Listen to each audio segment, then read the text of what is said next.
इयत्ता 10वी गणित भाग 2 प्रकरण क्रमांक 4 भौमितिक रचना ह्या पाठातील आपण पुढील मुद्दा अभ्यासतोय.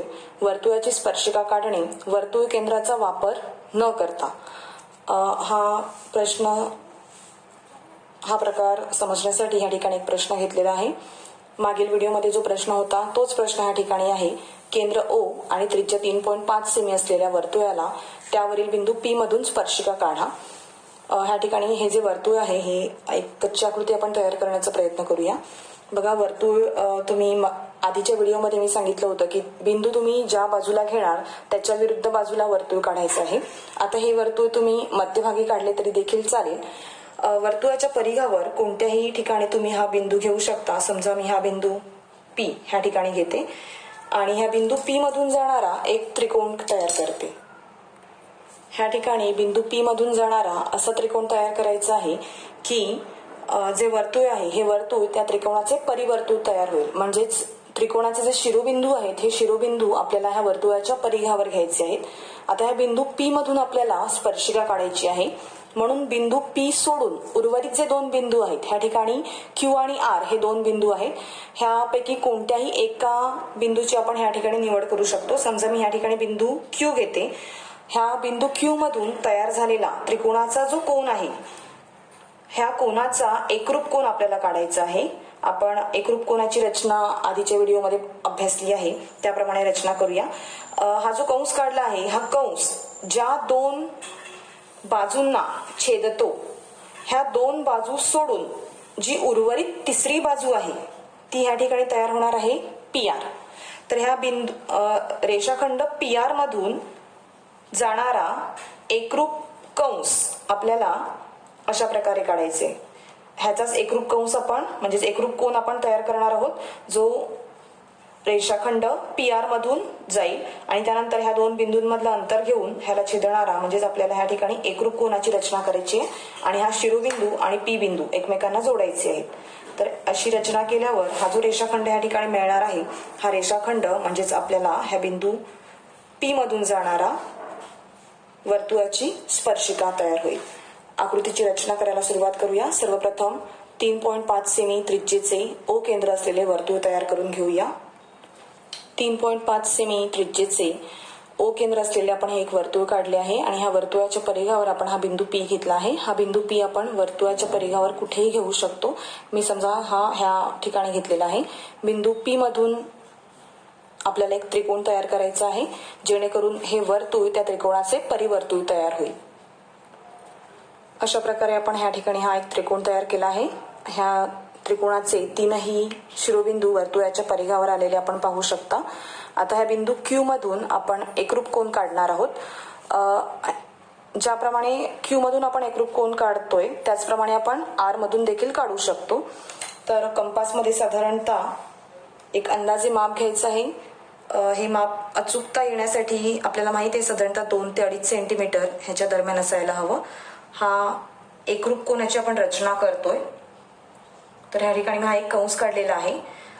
हा जो कंस आहे हा कंस आकृतीमध्ये म्हणजेच ह्या त्रिकोणामध्ये ह्या दोन बाजूंना छेदतोय. आता न छेदलेली जी बाजू आहे त्रिकोणाची ती आहे RP. तर ह्या बिंदू P वर आपण हे कंपासचं टोक ठेवूया आणि ह्या न छेदलेल्या बाजूमधून हा कंस वर्तुळाच्या बाहेरच्या दिशेला खेचूया. म्हणजे ही रचना आपल्याला अशा प्रकारे मिळणार आहे. आता हे पूर्वीचे जे दोन छेदनबिंदू आपल्याला मिळालेले आहेत ह्या छेदनबिंदूंमधलं अंतर ह्या कंपासमध्ये घेऊया. हे अंतर ह्या ठिकाणी आपण घेतलेलं आहे आणि ह्या तिसऱ्या छेदनबिंदूवर कंपासचं टोक ठेवून ह्या कंसाला छेदणारा एक छोटा कंस काढूया. आता हा जो छेदनबिंदू आपल्याला मिळाला आहे हा छेदनबिंदू आणि बिंदू P एकमेकांना जोडून घेऊया.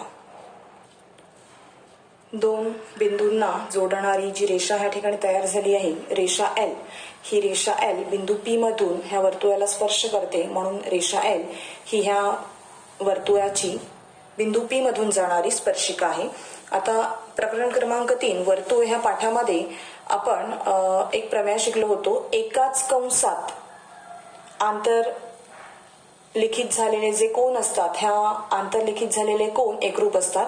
ह्या ठिकाणी दोन कोन ह्या एकाच कंसामध्ये आंतरलिखित आहेत कोन बी आणि कोन डी ह्याच्याच विरुद्ध आपण जर पाहिलं तर ह्या दोनही कोनांनी एकच कंस आंतरखंडित केला आहे. म्हणून आपण म्हणू शकतो की एकाच कंसाला आंतरखंडित करणारे कोन देखील एकरूप असतात. ह्याच प्रमेयाचा वापर आपण ह्या ठिकाणी करू शकतो. ह्या आकृतीमध्ये जे दोन आपण एकरूप कोन काढले आहेत, ह्या दोनही कोनांनी एकच कंस, हा जो कंस आरपी आहे, हा कंस आरपी ह्या ठिकाणी आंतरखंडित केला आहे. त्यामुळे हे दोनही कंस आपले एकरूप येणार आहेत. ह्या प्रमेयाचा वापर करून आपण ही रचना ह्या ठिकाणी केलेली आहे. आपण एकदा कोनमापकाच्या सहाय्याने आपली रचना बरोबर आहे की नाही ते पाहूया. म्हणजेच हे दोनही कोन एकरूप आहेत की नाही ह्याचा एकदा पडताळा घेऊया. कोन क्यू चे जर आपण ह्या ठिकाणी माप मोजले तर हे आपल्याला साधारणतः 59 अंश एवढे मिळते. त्याचप्रमाणे कोन पी चे देखील माप मोजूया. ह्या नवीन तयार केलेल्या एकरूप कोनाचे माप सुद्धा आपण इथे पाहू शकता की हे 59 अंश आलेले आहे. म्हणजेच आपली आकृती म्हणजेच ही केलेली एकरूप कोनांची रचना बरोबर आहे. त्यामुळे ही रेषा एल ही वर्तुळाला बिंदू पी मध्ये स्पर्श करणारी स्पर्शिका ह्या ठिकाणी तयार झालेली आहे. रचनेच्या पायऱ्या पाहूया. सर्वप्रथम आपण केंद्र ओ आणि त्रिज्या 3.5 सेमी असलेले एक वर्तुळ काढले. त्यानंतर ह्या वर्तुळावर कोणताही एक पी बिंदू घेतला होता. बिंदू पी मधून जाणारा आपण एक त्रिकोण काढला होता, जेणेकरून जे वर्तुळ आहे हे वर्तुळ त्रिकोणाचे परिवर्तुळ तयार होईल.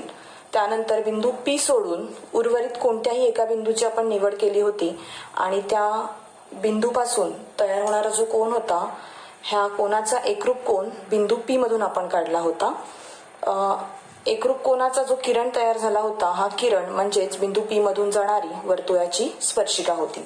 तर अशा प्रकारे आपण वर्तुळ केंद्राचा वापर न करता वर्तुळावरील म्हणजेच वर्तुळाच्या परिघावरील बिंदूमधून वर्तुळाला स्पर्शिका काढू शकतो.